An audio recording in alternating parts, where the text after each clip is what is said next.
Well, hey, with that, I thought a quick little interesting kind of topic here, Jimmy. This isn't in the outline for today, but you just brought up the Red Wedding, and right now is my favorite time of the year.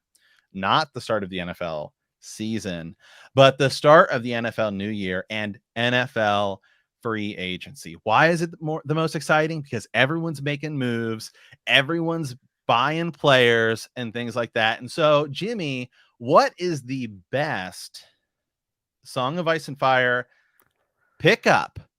Is it Roose Bolton for the Red Wedding? Is it Barristan and Daenerys, getting Barristan and Selmy? Oh, it has to be. What's the best free agent move? No, it has to be easily has to be Tyrion entering Dany's court. I mean, it hasn't happened in the book, but he's over there. We know it's going to happen, right? Tyrion getting picked up. I mean, it's enemy lines. This is like when Favre went to the Vikings. I mean, it's just unprecedented levels of betrayal. You know what I mean? So I'm going to say Tyrion ending up over in Marine and with Dany. I think that is possibly the biggest roster swap we've ever seen. Okay. What about you? Well, I don't know, man. I mean, Roose Bolton to side with the Lannisters might have to be it. I mean, that's a pretty big deal. It completely cuts off the Greyjoys. Winterfell, it gets taken over, and it causes Robb to have to be like, all right, now I've lost Winterfell and I have to go back. And then the Red Wedding happens, and the Lannisters didn't really have to do anything. Yeah, that's true. The Lannisters are up on that. Bolton even fights Stannis. So now the Lannisters don't even have to deal with that. Yeah. I mean, you're not wrong. That is definitely one of the bigger ones. I'm trying to think of other ones. I mean, the Night's Watch getting, the last Targaryen possibly, and Jon. I mean, that's pretty major. Right. I think that do we count the Night's Watch? The Tyrells? Mm-hmm. Yeah, they're playing the market. They're signing big, going for it all in that 4 or 5 year window. Like they're going to get the crown. Will they repeat? Probably not, but they're going to be there. They're going to go all in on it. They're going to go all in. They are the Rams of A Song of Ice and Fire. Yeah, we don't care about our picks. We're just going for it.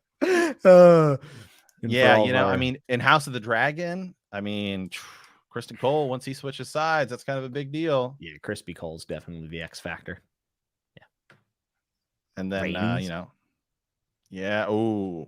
Rainey's season 1 is the biggest. In the show House of the Dragon, I would say Rainey's has to be up there because I guess you could also count Alyssa Hightower. You could, but here's the thing: Rainey's has a dragon.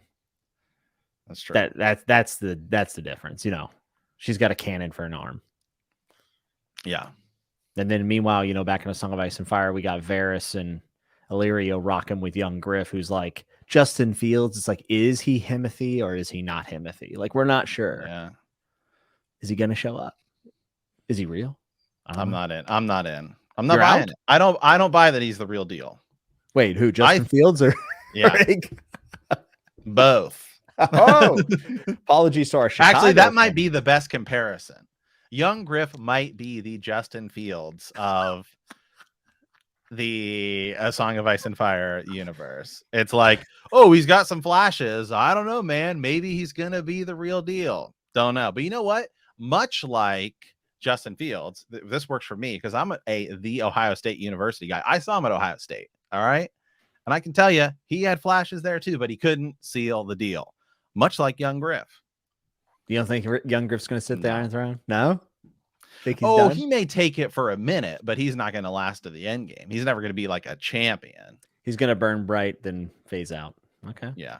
I could see that. Sorry to all of our Chicago listeners. I know there's plenty of you out there. Send us a hateful raven at btkcast@gmail.com. Now, who's the Aaron Rodgers? Oh, the overly dramatic? Probably Renly. Yeah. Renly. Because when he's gone, no one's going to remember him, The overly dramatic. It's a tough one. Who is the most dramatic? Renly's pretty dramatic. Honestly, Stannis. It might be Stannis. Stannis is kind of over dramatic. Yeah, it might be Stannis. Stannis is actually more dramatic than Renly now that I'm thinking about it. And Joffrey's kind of dramatic too. Well, yeah. I mean, Joffrey's the worst. Right. I can't even think of an equal. All of our European listeners are like, what in the world are they talking? Hey, Aaron Rodgers was in Game of Thrones. All right, so it counts. Oh yeah, wait, was he? Yeah, he had a cameo, and he had cameo in season 8, the battle. See, that's where it all went south. Yeah, because there's actually we could do a thing about all the celebrity like cameos. We could tier rank them. There we go. The big one is Ed Sheeran, right? Obviously, because it's also the most divisive. Yeah, then Aaron Rodgers had one, and I always forget his name, but it's like Rob Mackle. I forget, but he's in It's Always Sunny in Philadelphia. Okay. I always forget his last name, but anyway, he cameos in there as well. It's kind of like Stephen Colbert cameoing in Lord of the Rings.